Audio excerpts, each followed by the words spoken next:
The next topic and the next fallacy is actually one of the most frustrating ones because it's so obviously wrong. And the fallacy goes like this. So the Brexit side says, look at the EU countries like Italy, Greece, France, Spain. They're all doing badly. And because there are all these EU countries doing badly, that proves that being in the EU is actually bad for you. And so that's why we should leave.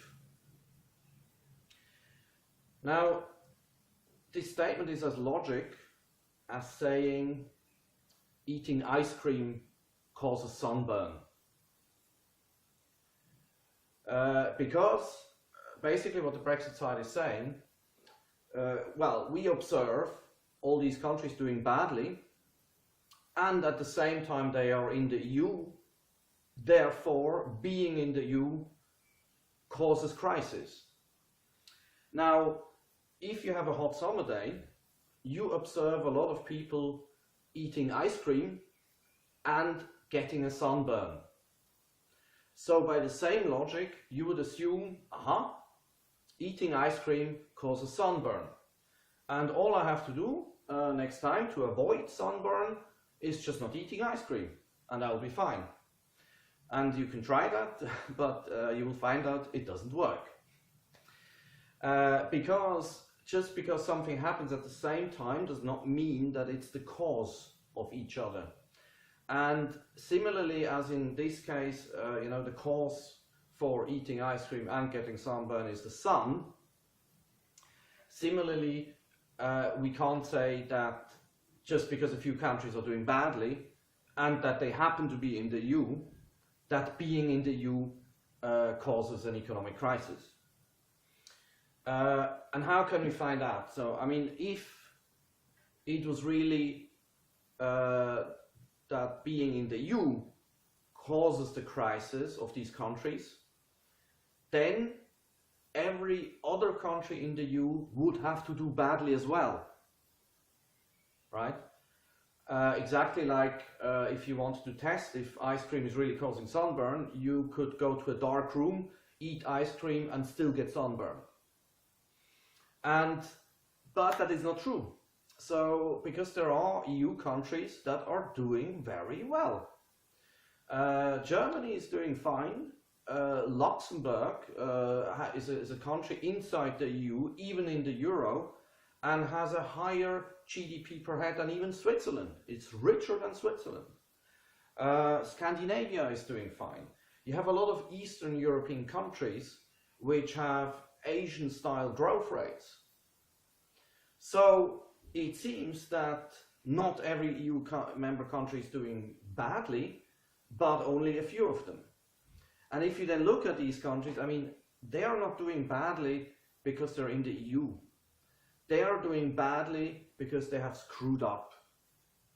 I mean, in France's case and Italy's case, it's just that their politicians have implemented a very rigid labor market. I mean, in both in France and Italy, it's almost impossible to fire someone. In France, they have extremely generous holidays and pensions, and it's very difficult to create a company. And the same in Italy. And in Italy, on top, you have a very, very slow bureaucracy. I mean, if you want to go to court or you want to open a company, it takes ages. And this has nothing to do, I mean, it's not the EU that has imposed that, it's these countries' own politicians that are just not doing smart policies, that are implementing, that are not just fixing things. In Greece's case, when they joined the euro, for some reason, suddenly the financial market was considering all the euro members as one country. And the interest rates for Greece went down very strongly. So suddenly they could take very cheap credits. And that would have been an amazing opportunity for Greece.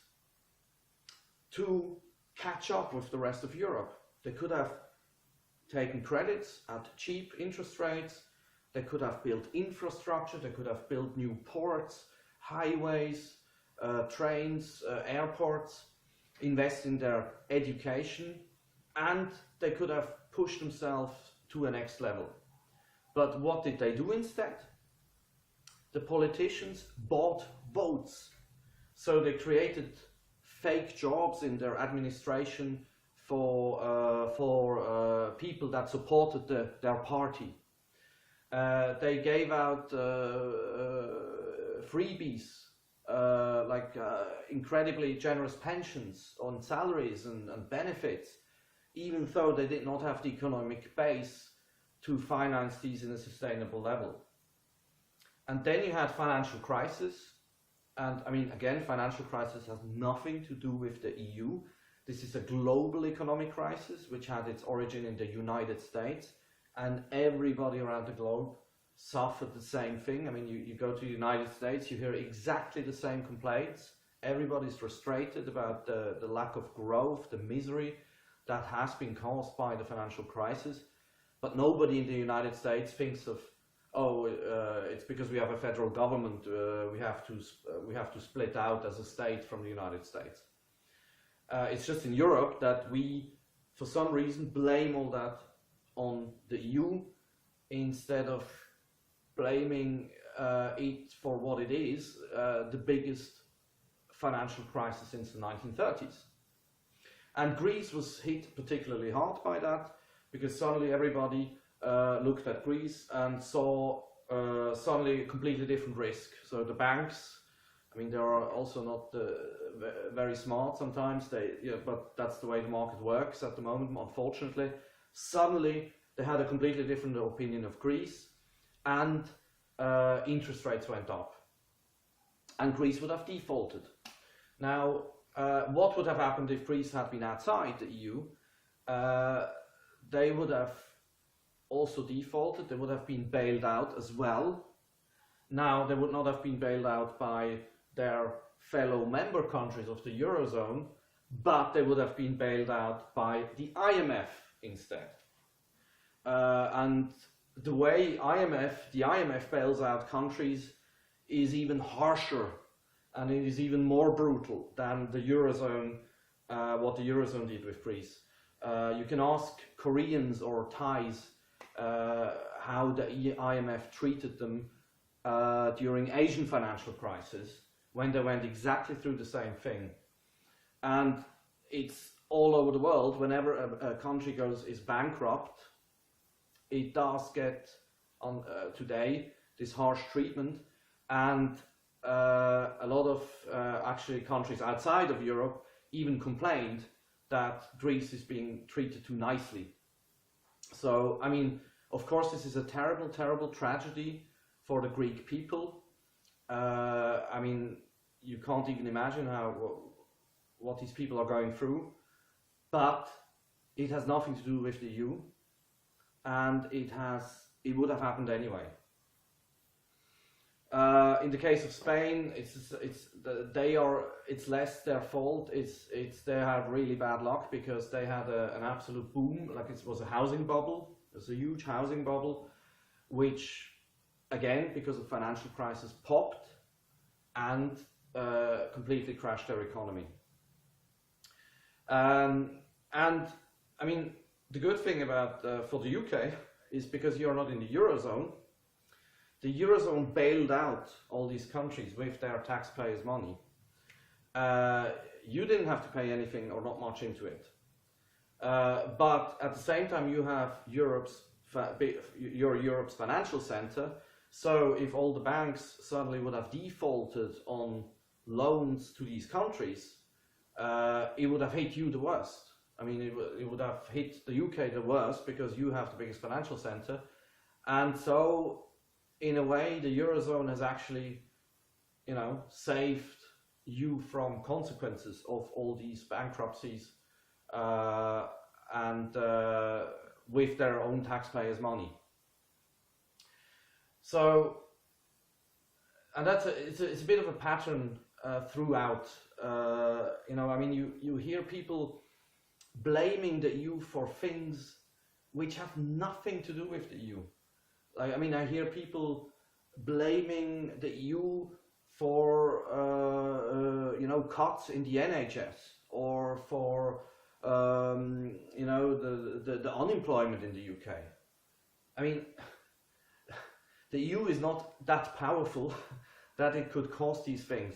It's your own national government, and it's psychologically, I can understand, it's psychologically always easier and more comforting to blame someone else, because if you realize that it's your own government, you kind of feel responsible because you elected that government, and that is of course a much less comforting situation.